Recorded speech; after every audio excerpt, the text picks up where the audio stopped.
Welcome back to Afternoon Live. The crossover is not the flashiest basketball move, but it's an essential one that requires skill in order for the team to make space and score. Our next guest uses this as the perfect metaphor to describe how marginalized players maneuver through the sports industry. We welcome University of Oregon assistant professor and author of Double Crossover, Courtney M. Cox. Thank you so much for being here. Thank you so much for having Happy me. WNBA season to you. It's a perfect basketball all around. I'm so happy. It's been a great kickoff. So you are a lifelong sports fan. Yes. Tell me how you zeroed in on the women's game specifically as your academic pursuit. Yeah, so I think maybe like a lot of professors, you don't maybe think about yourself as spending your life studying something, Right. But we do kind of early on nerd out. And so for me, sports was what I loved nerding out on. Peaked athletically really early, middle school. As we all do.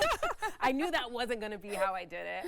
But there were so many things I wanted to try. I was an athletic trainer in high school. I covered women's track and field in college. I became a broadcast journalism major at that point, and I knew I wanted sports to be around me. I didn't know what that was going to be like. So for me, first it was ESPN. I worked there for 5 years, and then I knew that I liked learning about how journalists do their jobs. I loved learning about how athletes do their jobs, and so I was like, where can I go and read and write and think about this all the time? And so I had the opportunity to get a PhD, and now I think about this in a range of different ways. I'm really interested in labor and sport in general, and for me, women's basketball really picked up when I moved to a city that had a WNBA team, and Portland, we're about to do that. We're as so well. excited. We're I'm right counting there. down the minutes. And so for me, living in Los Angeles, being in my first city I lived in that had a WNBA team, I fell in love with the sport, I fell in love with the league, and I had many, many questions. And so this is my obsessive kind of moment of being able to dig deep, ask a lot of questions, think about the sport internationally as it travels, and meet incredible, incredible athletes and advocates of the game that have helped me think through this. Right. You've gotten such great access, like you mentioned, from athletes who compete around the world. This covers about a decade of the women's basketball game, which is kind of perfect timing that it's coming out right now, the book itself. What's it been like for you to kind of watch that growth, the beginnings of it start to percolate? Is it kind of wild to see how much has changed in the last 10 years? Yeah, it's kind of stressful because you don't know when to stop the book. You're like, and another thing. Exactly. And this happened. And so I think for me, it's been a labor of love, honestly, of just starting with what I was interested in and seeing how all of this growth has happened and thinking about why is it happening. And so a lot of times we look for an individual, we look for a moment that can kind of spark that, but I kind of think about it as all these ripple effects, all these things where you can't see what's actually on the other side of this. And so for me, I'm trying to chart it, but I think the moment that this book is kind of coming into is a really exciting one, and one that I hope gives a little bit of a legs, a little history as to how we got here. You open the book with this great metaphor about the Euro step, the open step, how these players kind of navigate different international rules, and that kind of translates to being an American, playing abroad, and navigating a different space. I mean, I think a lot of people are becoming more aware of, especially women's basketball athletes. They've got to go overseas maybe to make a bigger paycheck for themselves, but it can be really hard to live their lives maybe on and off the court along with all that stuff. Yeah, so you're constantly moving, both within being stateside, traveling around the world. If you're also competing, for example, an Olympic team, that's another team that you're competing for. We have these amazing new leagues coming up. I write one chapter about Athletes Unlimited, but even since then, Unrivaled's another one.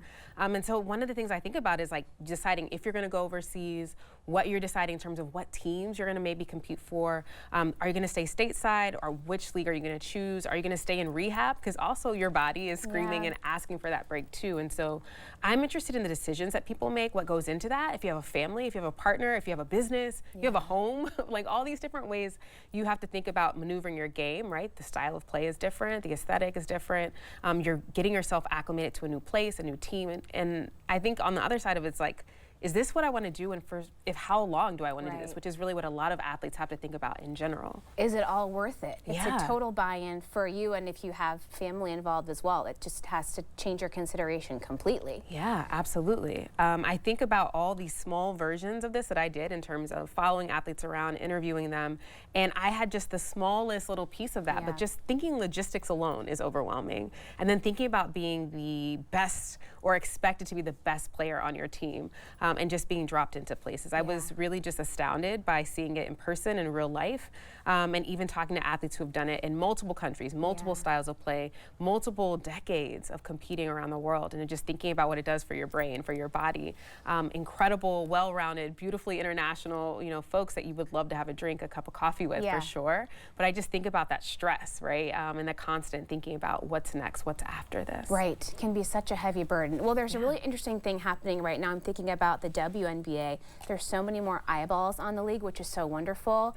Asia Wilson's got this incredible new campaign with Nike that's just like bringing so many people. But as new fans come, they go, okay, I want to watch my team. Let me pull up my TV listings. They can't find the game because they're not broadcast. So it's a really interesting moment of how can we get more of that exposure to these elite athletes. They're the best in the world, and we can't always watch them.